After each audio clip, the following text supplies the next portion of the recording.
ഈ കറങ്ങുന്ന പന്നിയെ കാണുമ്പോൾ ചിലർക്കെങ്കിലും മനസ്സിലായി കാണും ഞാൻ എവിടെയാണെന്നുള്ളത്. ഈ ചേട്ടൻ്റെ റെസ്റ്റോറൻ്റാണ് സ്മോക്ക് കൾച്ചർ ബൈ സ്റ്റീവ് എന്ന് പറയുന്ന എറണാകുളത്തെ ഏറ്റവും ഫേമസ് ആയിട്ടുള്ള ബീഫ് ബ്രിസ്ക്കറ്റും പുൾഡ് പോർക്കും അതുപോലെ തന്നെ ഗ്രിൽഡ് മട്ടൻ ഒക്കെ കിട്ടുന്ന ഒരു സ്ഥലമാണ്. എടപ്പള്ളിക്ക് അടുത്തായിട്ടുള്ള സ്മോക്ക് കൾച്ചർ ബൈ സ്റ്റീവ് ഏറ്റവും ഫേമസ് ആണ്. പലർക്കും അറിയായിരിക്കും. അറിയാൻ വയ്യാത്തവർക്ക് വേണ്ടിയാണ് ഞാൻ ഈ വീഡിയോ ചെയ്യുന്നത്. ഞാൻ വന്നപ്പം വേറെ ആരും ഇല്ലായിരുന്നു. ഞങ്ങൾ കൃത്യം 5 മണിയായപ്പോൾ വന്നു. അപ്പം വീഡിയോ ഒക്കെ ഷൂട്ട് ചെയ്യാൻ പറ്റുന്ന സമയമായിരുന്നു. ഇതുപോലത്തെ വലിയ ഫാൻ ഞാൻ ശരിക്കും പറഞ്ഞാൽ സിനിമ ഷൂട്ടിംഗ് സെറ്റുകൾ മാത്രമേ കണ്ടിട്ടുള്ളൂ. ഞാൻ ഓർഡർ ചെയ്തത് ഗോഡ് മീറ്റ്, ഗ്രിൽഡ് ഗോഡ് മീറ്റും ബീഫ് ബ്രിസ്ക്കറ്റും കൂടാതെ ഒരു പോർക്കിൻ്റെ ഒരു സാലഡ് പോലത്തെ ഒരു ഇതാണ്. പക്ഷേ എനിക്ക് അത്ര ഇഷ്ടപ്പെട്ടില്ല. പക്ഷേ ബീഫ് ബ്രിസ്ക്കറ്റ് നിങ്ങൾ മസ്റ്റായിട്ടും ട്രൈ ചെയ്യണം. നല്ല ഒരു ഫ്ലേവർ ആയിട്ടുള്ളതാണ്. അതുപോലെ തന്നെ ഗോഡ് മീറ്റ് ആണെന്നുണ്ടെങ്കിൽ നല്ല ടേസ്റ്റിയാണ്. പിന്നെ അതുകൂടാതെ ഞാൻ sandwich, beef sandwich, brisket sandwich നോക്കിയായിരുന്നു.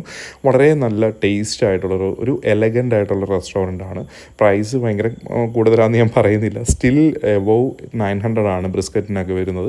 പുൾഡ് പോർക്ക് ആണെന്നുണ്ടെങ്കിൽ എബോവ് 900 വരും. പക്ഷേ ഒരു പ്രീമിയം റെസ്റ്റോറൻ്റാണ്. പ്രീമിയം റെസ്റ്റോറൻ്റ് എന്ന് പറയാൻ പറ്റത്തില്ല, കാരണം സ്റ്റീവ് എന്ന് പറയുന്ന വ്യക്തിയുടെ വീടിൻ്റെ അടുത്ത് തന്നെയുള്ള ഒരു സ്ഥലത്താണ്. നല്ല പാർക്കിംഗ് സ്പേസും ഉണ്ട്. അതുപോലെ തന്നെ ഈ കാണുന്ന ഫാൻഡായും മെറിൻഡായും എന്നൊക്കെ പറഞ്ഞു കഴിഞ്ഞാൽ ഇന്ത്യൻ അല്ല, ഇമ്പോർട്ടഡ് ആണ്. ഞാൻ എൻ്റെ ബില്ലിൻ്റെ ഇതും കൂടെ ഞാൻ ഇടുന്നുണ്ട്. ഇത്രയാണ് എനിക്ക് ആയത്.